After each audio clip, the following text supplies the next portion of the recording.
Bonjour mesdames, bonjour mesdemoiselles, bonjour messieurs, auditrices et auditeurs de la VDC, bonjour. Voici la lecture de la revue de presse de la VD Congo de ce mardi 23 janvier 2018 au micro Don Kayembe depuis New York City. Aujourd'hui, nous n'avons qu'un seul point à développer. Marche du 21 janvier en RDC. Les catholiques et l'Occident durcissent le ton. BBC titre. La RDC toujours sous le choc après un dimanche sanglant. Les marches anti-Kabila organisées dimanche par le comité laïque de coordination, proche de l'église catholique, ont fait au moins 6 morts et 63 blessés selon la MONUSCO. En RDC, les réactions se multiplient au lendemain de la brutale répression contre la marche anti-Kabila. Des manifestations interdites par les autorités. Le secrétaire général des Nations Unies, Antonio Guterres, a demandé lundi aux autorités congolaises des enquêtes crédibles après la mort dimanche d'au moins 6 personnes, selon l'ONU, dans la dispersion de marches contre le pouvoir en République démocratique du Congo. M. Guterres exhorte les forces de sécurité congolaises à faire preuve de retenue et en appelle également au plein respect des lieux de culte. Les autorités congolaises parlent de 2 morts par balle perdue.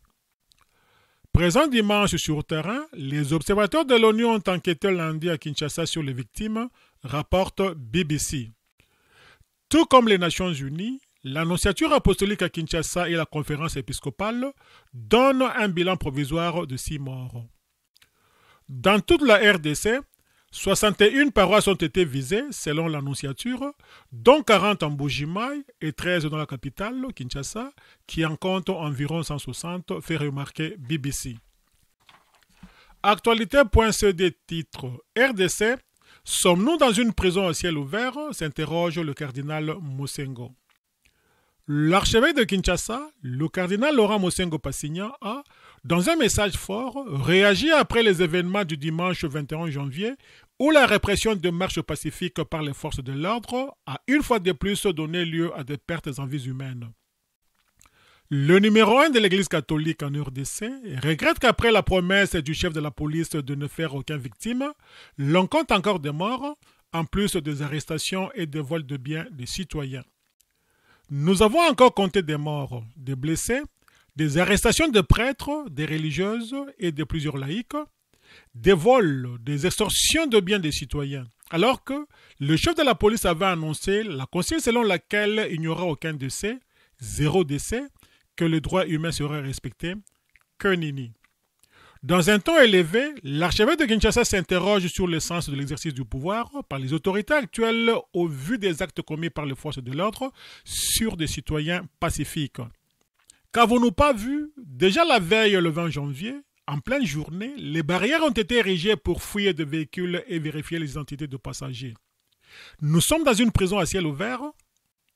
Comment peut-on tuer des hommes, des femmes, des enfants, jeunes et vieux scandants anti-religieux, munis des Bibles, chapelets, crucifixes? Que veut-on au juste? Le pouvoir pour le pouvoir, ou bien le pouvoir pour le développement intégral du peuple, dans la paix, la justice et la vérité? Nous voulons que règne la force de la loi et non la loi de la force.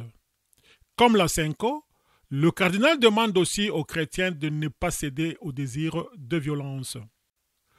Quant à nous, chrétiens catholiques, sans céder à la violence, restons inébranlables dans la foi, agissons toujours par amour du prochain et vivre dans l'espérance joyeuse que le Seigneur ne nous abandonnera pas.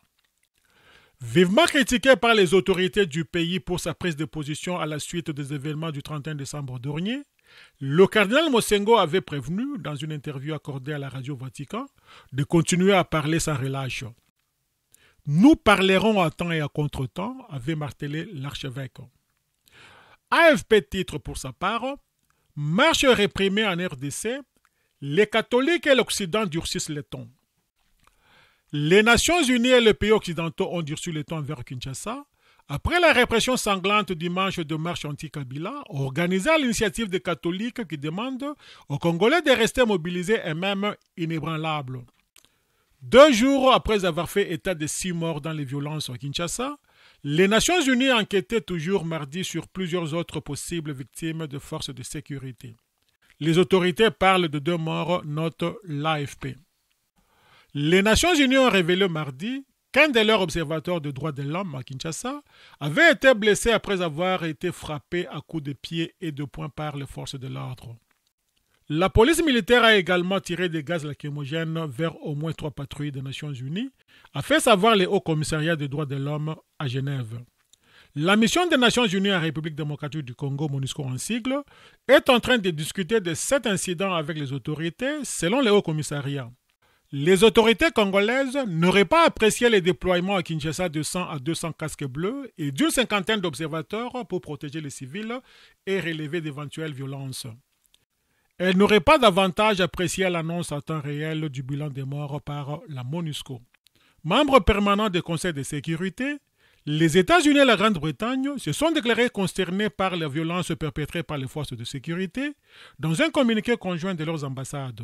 L'usage d'une force disproportionnée et la coupure des services Internet et SMS violent les assurances que nous avons reçues de la présidence congolaise selon le texte. Ces actions du gouvernement entravent le processus démocratique, ont conclu Londres et Washington. Autre membre du Conseil de sécurité, la France avait la première condamné de lundi les violences commises par les forces de sécurité. Paris était soupçonné par les opposants congolais d'être plus indulgent envers Kinshasa que la Belgique, ex-puissance coloniale. Ces violences et ces condamnations interviennent alors qu'une mission conjointe américaine, britannique et française se trouve en RDC pour préparer une nouvelle résolution des Nations Unies d'ici au mois de mars, ont indiqué à l'AFP des sources diplomatiques. Cette résolution déterminera le nouveau mandat annuel de la MONUSCO, alors que les autorités congolaises ont annoncé un calendrier supposé déboucher sur les élections le 23 décembre. Prison à ciel ouvert, poursuit l'AFP. Il n'y aura plus de répit pour la dictature. Les organisateurs de marche, un comité laïque de coordination proche de l'Église, ont demandé mardi au peuple de Dieu de rester mobilisés pour répondre à son prochain appel. Restons inébranlables, a lancé l'archevêque de Kinshasa, le cardinal Laurent Mosengo, en condamnant les violences des forces de l'ordre, plus armées que sur un champ de bataille. Sommes-nous devenus une prison à ciel ouvert, s'est-il interrogé, en déplorant les morts et les blessés dans ces marches dispersées à la sortie de messe, dans plusieurs paroisses sur quelques 160 de la capitale, 13 d'après l'annonciature apostolique. Le cardinal Mosengo, un proche du pape François, est le cible de critiques de Pro-Kabila, lequel rappelle qu'il n'incarne pas à lui seul la position de l'épiscopat. La ministre congolaise des droits humains a souhaité que les violences policières soient punies dans un entretien diffusé mardi par Radio France Internationale. Marie-Ange Mouchobekwa a déclaré ne pas comprendre comment les forces de l'ordre décident d'ouvrir le feu, interrogé sur les tirs en rafale qui ont tué une jeune femme devant une église, selon des témoignages concordants. Le gouvernement a pourtant, lui, salué le comportement professionnel de la police en dénonçant la présence de casseurs parmi les manifestants, conclut l'AFP. Fidèle auditrice et auditeur de la VDC, merci pour votre aimable attention. C'était votre humble serviteur Don Kayembe depuis New York City pour le compte de la radio-télévision en ligne La Voix de la démocratie congolaise Panorama d'Afrique. À demain.